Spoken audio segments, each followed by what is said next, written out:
പുതിയൊരു വീഡിയോ എപ്പിസോഡിലേക്ക് എല്ലാ മാന്യ പ്രേക്ഷകർക്കും സ്വാഗതം. ഇനി ഞാൻ നിങ്ങളുമായി പങ്കുവെക്കുന്ന അപ്ഡേറ്റ് ഇന്ന് കഴിഞ്ഞ സ്മാക്ഡൗൺ എപ്പിസോഡിൽ നിന്ന് നമുക്ക് ലഭിച്ച കുറച്ച് സ്റ്റോറി ലൈൻ അപ്ഡേറ്റുകളാണ്. അപ്പോൾ അതിലേക്ക് കടക്കുന്നതിന് മുൻപ് റസൽമീനിയ 41 എങ്ങനെ ലൈവായിട്ട് ഫ്രീ ആയിട്ട് കാണാൻ സാധിക്കും എന്നുള്ളതിനെ സംബന്ധിച്ച് ഇപ്പോഴും ഒരു വ്യക്തതയില്ലാത്ത കൂട്ടുകാർക്ക് വേണ്ടി നമ്മുടെ രണ്ടാമത്തെ വാട്സപ്പ് ഗ്രൂപ്പ് ആരംഭിച്ചിട്ടുണ്ട്. ആദ്യ വാട്സപ്പ് ഗ്രൂപ്പിൽ ഫുൾ മെമ്പേഴ്സ് ആയതുകൊണ്ട് തന്നെയാണ് രണ്ടാമത്തെ വാട്സപ്പ് ഗ്രൂപ്പ് ആരംഭിച്ചിരിക്കുന്നത്. കുറേയധികം പേര് ലിങ്കിൽ കയറിയിട്ട് ജോയിൻ ചെയ്യാൻ സാധിക്കുന്നില്ല, മെമ്പേഴ്സ് ഫുള്ളായി എന്നൊക്കെ കമൻറ്റ് ബോക്സിൽ ഇന്നലെ രാത്രി കമൻറ്റ് ചെയ്തതുകൊണ്ടാണ് രണ്ടാമത്തെ ഗ്രൂപ്പ് ആരംഭിച്ചിട്ടുള്ളത്. അപ്പോൾ ആദ്യ ഗ്രൂപ്പിൽ ജോയിൻ ചെയ്തവർ രണ്ടാമത്തെ ഗ്രൂപ്പിൽ ജോയിൻ ചെയ്യേണ്ട ആവശ്യമില്ല. രണ്ട് ഗ്രൂപ്പിലും സമാനമായിട്ടുള്ള കാര്യങ്ങളാണ് നമ്മൾ പങ്കുവെക്കുന്നത്. ഒരേ വെബ്സൈറ്റിൻ്റെ ലിങ്കും ഒരേ ആപ്പുകളുടെ ലിങ്കും മാത്രമാണ് പങ്കുവെക്കുന്നത്. അപ്പോൾ ലൈവായി കാണാനുള്ള വെബ്സൈറ്റുകളുടെ ലിങ്കൊക്കെ ആ ഒരു ഗ്രൂപ്പിൽ ജോയിൻ ചെയ്യുന്ന കൂട്ടുകാർക്ക് ലഭ്യമാകുന്നതാണ്.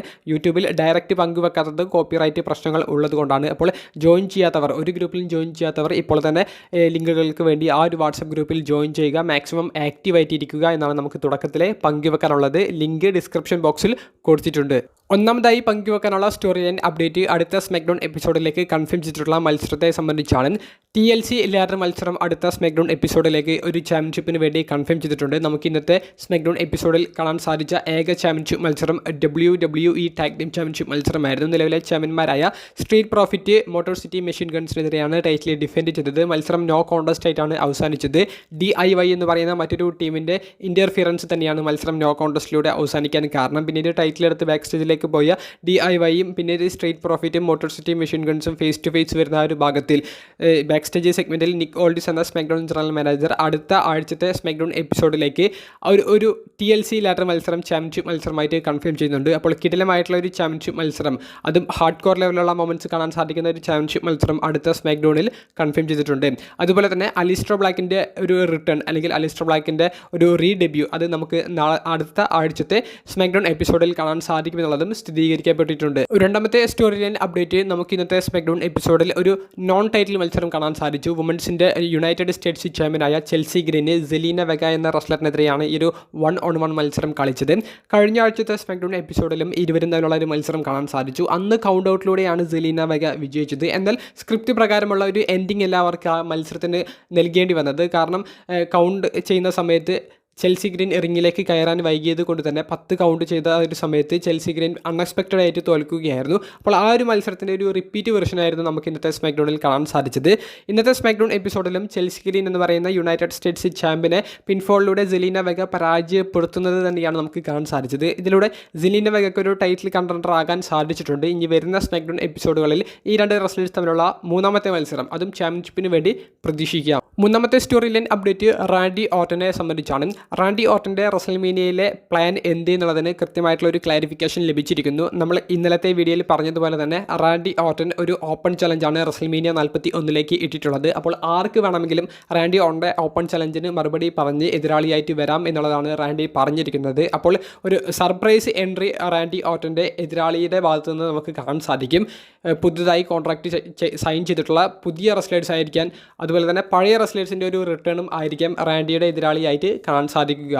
നാലാമത്തെ സ്റ്റോറി ലൈൻ അപ്ഡേറ്റ് സ്മാക്ഡൗൺ ആരംഭിച്ച കിഡിലൻ സെഗ്മെൻറ്റിനെ സംബന്ധിച്ചാണ്. സെത്ത് റോളിൻസിൻ്റെ ഭാഗത്തു നിന്നുള്ള ഒരു പൈപ്പ് ബോംബ് സമാനമായിട്ടുള്ള ഒരു പ്രൊമോയാണ് നമുക്ക് കാണാൻ സാധിച്ചത്. സെത്ത് റിങ്ങിലേക്ക് വരുന്നു, ആ ഒരു ലോഗയ്ക്ക് മുകളിൽ കയറിയിരിക്കുന്നു. എന്നിട്ട് സെത്ത് പറയുന്നത് CM പങ്കിൻ്റെ ചരിത്രമാണ്. CM പങ്ക് AEWയിൽ ഉണ്ടാക്കിയ ഫൈറ്റിനെ സംബന്ധിച്ചും അവിടെയുള്ള കണക്ഷൻസ് അവസാനിപ്പിച്ച് വലിയൊരു ഫൈറ്റൊക്കെ ഉണ്ടാക്കി WWEയിലേക്ക് 9 വർഷങ്ങൾക്ക് ശേഷം തിരികെ വന്നതിനെ സംബന്ധിച്ചും സംസാരിക്കുന്നു. CM പങ്ക് തിരികെ വന്നത് ആരാധകരോടുള്ള ഇഷ്ടം മൂലമല്ല, അതൊരു ബിഗ് ചെക്കൊക്കെ CM പങ്കിന് കിട്ടിയത് കൊണ്ടാണ് CM പങ്ക് തിരികെ വന്നത് എന്നുള്ളതും സെത്ത് റോളിൻസ് പറയുന്നുണ്ട്. എന്നിട്ട് CM പങ്കിൻ്റെ ഹിസ്റ്ററിയെ പറഞ്ഞതിന് ശേഷം റോമൻ റീൻസിൻ്റെ കുറിച്ച് പറയുന്നു. റോമൻ റീൻസിൻ്റെ ക്യാരക്ടറിനെ കളിയാക്കുന്നുണ്ട്. റോമൻ റീൻസ് പ്രൈവറ്റ് ജെറ്റിൽ സഞ്ചരിക്കുന്ന ആളാണ്, ഒരു പാർട്ട് ടൈം ഷെഡ്യൂൾ എടുത്ത ആളാണ്.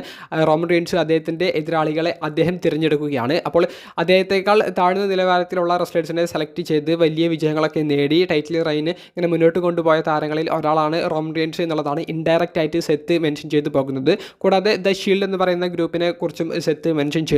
ആംബ്രോസ്, അതുപോലെ തന്നെ റോളിൻസ്, റോമൻ, ഇവരെയൊക്കെ ഷീൽഡാക്കിയിട്ട് കൊണ്ടുവന്നത് പോൾ ഹേമനാണ്. അത് CM പങ്കിനെ പ്രൊട്ടക്റ്റ് ചെയ്യാൻ വേണ്ടിയിട്ടാണ്. അപ്പോൾ അങ്ങനെ ഒരു ഹിസ്റ്ററിയും ഞങ്ങൾ 3 പേരും തമ്മിൽ ഉണ്ട് എന്നുള്ളതും റോളിൻസ് പറയുന്നുണ്ട്. എന്തായാലും റസൽമേനിയ 41 വിജയിക്കാൻ പോകുന്നത് താനായിരിക്കും. അത് എന്തുകൊണ്ടാണെന്ന് വെച്ചാൽ താൻ ഇഞ്ചുറി ഉണ്ടായിട്ടും കഴിഞ്ഞ വർഷം റോമൻ റീൻസിൻ്റെ ആ ഒരു ടൈറ്റിൽ റണ്ണ് അവസാനിപ്പിക്കാൻ വേണ്ടി കോഡിയുടെ ഷീൽഡായിട്ട് നിന്ന്. അപ്പോൾ അത്രയും റിസ്ക് എടുക്കുന്ന ഒരാൾ ഞാൻ മാത്രമേ ഉള്ളൂ. CM പങ്കോ റോമനോ അത്രയും റിസ്ക് എടുക്കുന്നില്ല. അപ്പോൾ അവരാരും ഈ റസൽമീനിയ 41 വിജയിക്കാൻ പോകുന്നില്ല. ഈ കമ്പനിയെ ക്യാരി ചെയ്ത് നിർത്തുന്നതും ഈ കമ്പനിയെ മുന്നോട്ട് കൊണ്ടുപോകുന്നതും ഈ ഒരു വർക്ക് ഹൗസ് ആയിട്ടുള്ള താനാണെന്നുള്ളതും സെത്ത് പറയുന്നുണ്ട്. അപ്പോൾ കിടിലമായിട്ടുള്ള ഒരു പൈപ്പ് പ്രോമോയ്ക്ക് സമാനമായിട്ടുള്ള ഒരു പ്രൊമോ സെഗ്മെൻറ്റ് തന്നെയാണ് സെത്ത് റോളിൻസിൻ്റെ ഭാഗത്ത് നിന്ന് കേൾക്കാൻ സാധിച്ചത്. അപ്പോൾ സെത്ത് റോളിൻസിൻ്റെ ഈ ഒരു സെഗ്മെൻറ്റ് കണ്ടതിന് ശേഷം നിങ്ങൾക്ക് എന്ത് തോന്നുന്നു? റസൽമീനിയ 41 അതായത് നാളെ നടക്കാൻ പോകുന്ന റസൽമീനിയ 41 ആദ്യ ദിവസത്തിൽ സെത്തിൻ്റെ വിജയ സാധ്യത എത്രത്തോളം ഉണ്ട്? നിങ്ങളുടെ അഭിപ്രായങ്ങൾ കമൻറ്റ് ബോക്സിൽ ഒന്ന് രേഖപ്പെടുത്തുക. 5ാമത്തെ story line update, Andre the Giant Memorial Battle Royal മത്സരം നമുക്ക് ഇന്നത്തെ സ്മാക്ഡൗൺ എപ്പിസോഡിൽ കാണാൻ സാധിച്ചു. സർപ്രൈസ് ആയിട്ടുള്ള ഒരു വിന്നർ ആയിരുന്നു. കാർമെലോ ഹെയ്സ് ആയിരുന്നു വിജയിച്ചത്. ആൻഡ്രോയിഡെയാണ് അവസാനം പുറത്താക്കിക്കൊണ്ട് കാർമെലോ ഹെയ്സ് വിജയിച്ചത്. മത്സരത്തിൽ റേ ഫിനിക്സ് പുറത്താക്കാനുള്ള കാരണം എൽ ഗ്രാൻഡെ അമേരിക്കാനോയുടെ ഇൻ്റർഫിയറൻസ് ആയിരുന്നു. തുടർന്ന് വന്ന ഒരു 6-man ടാഗ് ടീം മത്സരം ഉണ്ടായിരുന്നു. അതിൽ റെയ് മിസ്റ്റീരിയോയും റേ ഫിനിക്സും അതുപോലെ തന്നെ ഡ്രാഗൻ ലീയും ടീമായിക്കൊണ്ട് ചാഡ് ഗേബിൾ, അമേരിക്കൻ മെയ്ഡിലെ ക്രീഡ് ബ്രദേഴ്സ് ഇവർക്കെതിരെ ഒരു 6-man ടാഗ് ടീം മത്സരം കളിച്ചു. എന്നാൽ മത്സരത്തിൻ്റെ ഇടയിൽ റെയ് മിസ്റ്റീരിയോയുടെ കാലിന് ഇഞ്ചുറി പറ്റിയിട്ടുണ്ടായിരുന്നു. 1-2 മൂവ്സ് മാത്രം ചെയ്യാനാണ് റെയ് മിസ്റ്റീരിയോയ്ക്ക് സാധിച്ചത്. അതിനുശേഷം ഇഞ്ചുറി നേരിട്ട റെയ് മിസ്റ്റീരിയോ പിന്നീട് ഉടനീളം റിംഗ് സൈഡിൽ ഇരിക്കുക മാത്രമാണ് ചെയ്തത്. മത്സരത്തിൽ റെയ് മിസ്റ്റീരിയോയുടെ ടീം LWO എന്ന് പറയുന്ന ഫാക്ഷൻ തന്നെയാണ് വിജയിച്ചത്. എന്നാൽ മത്സരത്തിൽ റെയ് മിസ്റ്റീരിയോയ്ക്ക് പരിക്ക് കാരണം കൂടുതൽ മത്സരിക്കാൻ പറ്റാത്തത് കൊണ്ട് തന്നെ മത്സരം കഴിഞ്ഞ ഉടനെ തന്നെ റെയ് മിസ്റ്റീരിയോയെ ഡോക്ടേഴ്സിൻ്റെ സഹായത്തോടുകൂടി അവരുടെ അടുത്ത് ബാക്ക് സ്റ്റേജിലേക്ക് കൊണ്ടുപോകുന്നതായിട്ട് അവർ കാണിക്കുന്നുണ്ട്. അതിൻ്റെ വീഡിയോസൊക്കെ നമുക്കിപ്പോൾ സോഷ്യൽ മീഡിയയിൽ നിന്ന് ലഭിച്ചിട്ടുണ്ട്. റെയ് മിസ്റ്റീരിയോയുടെ ഇഞ്ചുറി സീരിയസ് ആണോ എന്നുള്ളതിനെ സംബന്ധിച്ചൊരു ക്ലാരിഫിക്കേഷൻ ലഭിച്ചിട്ടില്ല. റെയ് മിസ്റ്റീരിയോയ്ക്ക് റസൽമീനിയ 41 മത്സരമുണ്ട്. അതിനെ ഈ ഒരു ഇഞ്ചുറി ബാധിക്കുമോ എന്നുള്ളത് ഇനി വരുന്ന മണിക്കൂറുകളിൽ അറിയാൻ സാധിക്കുമെന്ന് വിചാരിക്കുന്നു. വലിയ പ്രശ്നങ്ങൾ ഉണ്ടായിരിക്കില്ല എന്ന് പ്രതീക്ഷിക്കുന്നു. ഉണ്ടാവാതിരിക്കട്ടെ എന്ന് പ്രാർത്ഥിക്കാം. അവസാനമായി പങ്കുവെക്കാനുള്ള സ്റ്റോറി ലൈൻ അപ്ഡേറ്റ്, ജോൺസിന് റസൽമീനിയ 41 വിജയിക്കാനുള്ള സാധ്യതകൾ വർദ്ധിപ്പിക്കുന്ന രീതിയിലുള്ള ഒരു സെഗ്മെൻറ്റ് സ്മാക്ഡൗൺ എപ്പിസോഡിൽ കാണാൻ സാധിച്ചതിനെ സംബന്ധിച്ചാണ്. സ്മാക്ഡൗൺ എപ്പിസോഡിൻ്റെ അവസാന സെഗ്മെൻ്റ് ആയിട്ട് നടന്നിട്ടുണ്ടായിരുന്നത് ജോൺസിനെയും കോഡി റോഡ്സും റസൽമീനിയ 41 മുൻപുള്ള ഏറ്റവും അവസാനത്തെ സ്മാക്ഡൗൺ എപ്പിസോഡിലെ ഏറ്റവും അവസാനത്തെ സെഗ്മെൻറ്റിൽ ഫേസ് ടു ഫേസ് വരുന്ന ഒരു ഭാഗം കാണിച്ചുകൊണ്ടാണ്. അപ്പോൾ സ്മാക്ഡൗൺ എപ്പിസോഡിൽ ഈ സെഗ്മെൻറ്റിൻ്റെ ഭാഗമായിട്ട് ആദ്യം റിംഗിലേക്ക് വരുന്നത് കോഡി റോഡ്സ് ആണ്. പിന്നാലെ ജോൺസിനെയും വരുന്നുണ്ട്. പിന്നീട് അങ്ങോട്ടേക്ക് ഒരു 10-15 മിനിറ്റോളം കോഡി റോഡ്സിന് ഒന്നും പറയാൻ പറ്റാത്ത രീതിയിലുള്ള ജോൺസണയുടെ വാക്കുകൾ കൊണ്ടുള്ള ഒരു ആക്രമണമാണ് നമുക്ക് കാണാൻ സാധിച്ചത്. ഫാൻസിനെതിരെയാണ് കൂടുതലും ജോൺസിന സംസാരിക്കുന്നത്. കോഡി റോഡ്സ് ഫാൻസിന് വേണ്ടിയിട്ടാണ് നിലനിൽക്കുന്നത്. അവരെ സപ്പോർട്ട് ചെയ്തിട്ടോ അല്ലെങ്കിൽ അവർക്കൊപ്പം നിന്നിട്ടോ നിനക്കൊന്നും നേടാൻ സാധിക്കില്ല എന്നുള്ളതും ജോൺസിന കോഡി റോഡ്സിനെ ഉദ്ധരിച്ചുകൊണ്ട് പറയുന്നുണ്ട്. കൂടാതെ എലിമിനേഷൻ ചേംബറിൽ ആദ്യം വിജയിച്ചപ്പോൾ തനിക്ക് കോഡി റോഡ്സിനെ പരാജയപ്പെടുത്താൻ സാധ്യമാകുമോ എന്നുള്ള ഒരു സംശയം ഉണ്ടായിരുന്നു. എന്നാൽ റോക്കിൻ്റെ ആ ഒരു ഓഫർ നീ നിരസിച്ചപ്പോൾ എനിക്ക് മനസ്സിലായി നിന്നെ പരാജയപ്പെടുത്താൻ എനിക്ക് സാധിക്കും എന്നുള്ളത്. അപ്പോൾ എന്തായാലും റസൽമീനിയ 41 വിജയിക്കാൻ പോകുന്നത് ജോൺസിന ആണെന്ന് പറയുന്നുണ്ട്. എന്നാൽ പിന്നീട് കോഡി റോഡ്സ് വാക്കുകൾ കൊണ്ട് ആക്രമിച്ചത് കുറച്ച് കടന്നാക്രമണമായിരുന്നു. അതായത് ഓസ്കാർ വേദിയിൽ ഡ്രസ്സൊന്നും ധരിക്കാതെ ജോൺസിനെ വന്നതിനെ സംബന്ധിച്ച് സംസാരിക്കുന്നു. അവസാനം ജോൺസിനൊക്കെ ഇപ്പോഴും റസ്ലിൽ ചെയ്യാൻ അറിയില്ല എന്ന് പറഞ്ഞുകൊണ്ട് കളിയാക്കുന്നുണ്ട്. അപ്പോൾ ജോൺസിനെ പറയുന്നുണ്ട്, ഇനിയിപ്പോൾ നാളേക്ക് വേണ്ടിയിട്ടോ അല്ലെങ്കിൽ മറ്റന്നാൾക്ക് വേണ്ടിയിട്ടോ വെയിറ്റ് ചെയ്യേണ്ട ആവശ്യമില്ല, നമുക്ക് ഇപ്പോൾ തന്നെ തീരുമാനിക്കാം എന്താണ് നടക്കാൻ പോകുന്നത് എന്ന് പറഞ്ഞുകൊണ്ട് ഒരു സ്ലാപ്പ് കൊടുത്ത് പിന്നീട് ജോൺസിന AA എന്ന് പറയുന്നതിൻ്റെ ഫിനിഷർ കോഡി റോഡ്സിനെതിരെ യൂസ് ചെയ്യാൻ വേണ്ടി നിൽക്കുന്ന സമയത്ത് അതിനെ കൗണ്ടർ ചെയ്തുകൊണ്ട് ക്രോസ് റോഡ്സ് കൊടുത്തുകൊണ്ട് കോഡി റോഡ്സ് ജോൺസിനെ ആക്രമിക്കുന്നു. കോഡി റോഡ്സ് സ്റ്റാൻഡിംഗ് ടോൾ എന്നുള്ളൊരു രീതിയിലാണ് സ്മാക്ഡൗൺ എപ്പിസോഡ് അവസാനിച്ചിരിക്കുന്നത്. റസൽമീനിയ പോലെയുള്ള ബിഗസ്റ്റ് ഷോകളുടെ ഏറ്റവും അവസാനത്തെ എപ്പിസോഡിൽ ഇത്തരത്തിൽ ഏതെങ്കിലും ഒരു റസ്ലറിനെ വലിയൊരു ആധിപത്യത്തോടുകൂടി അവർ കാണിച്ചിട്ടുണ്ടെങ്കിൽ ആ റസ്ലർ സാധാരണ ഇവൻറ്റുകളിൽ പരാജയപ്പെടുന്നതാണ് നമുക്ക് കാണാൻ സാധിക്കാറുള്ളത്. എന്നാൽ എൻ്റെ അഭിപ്രായത്തിൽ ജോൺസിനെ പരാജയപ്പെടുന്നതായിരിക്കും കാണാൻ സാധിക്കുക. കോഡി റോഡ്സ് ടൈറ്റിൽ റിട്ടേൺ ചെയ്യും. ജോൺസിനെ വിജയിക്കുമെന്ന ഒരു പ്രതീക്ഷയോട് കൂടിയിട്ടായിരിക്കും റസൽമീനിയ 41 നമ്മൾ കാണുക. പക്ഷേ ജോൺസിനെ പരാജയപ്പെടുന്നത് തന്നെയായിരിക്കും നമുക്ക് കാണാൻ സാധിക്കുക. ഞാൻ കോഡി റോഡ്സിൻ്റെ ഒപ്പമാണ് എൻ്റെ ഒരു പ്രൊഡിക്ഷൻ പറയുന്നത്. നിങ്ങളുടെ അഭിപ്രായം ആർക്കൊപ്പമാണെന്നുള്ളത് കമൻറ്റ് ബോക്സിൽ ഒന്ന് രേഖപ്പെടുത്തുക. അപ്പോൾ റസൽമീനിയ 41 ഫ്രീ ആയിട്ട് കാണാനുള്ള വെബ്സൈറ്റുകളുടെ ലിങ്ക് ലഭിക്കാൻ ഡിസ്ക്രിപ്ഷൻ ബോക്സിൽ കൊടുത്തിട്ടുള്ള വാട്സപ്പ് ഗ്രൂപ്പിൽ ഇപ്പോൾ തന്നെ ജോയിൻ ചെയ്യുക. അപ്പോൾ അടുത്തൊരു വീഡിയോയുമായി കാണുന്നത് വരെ ബൈ.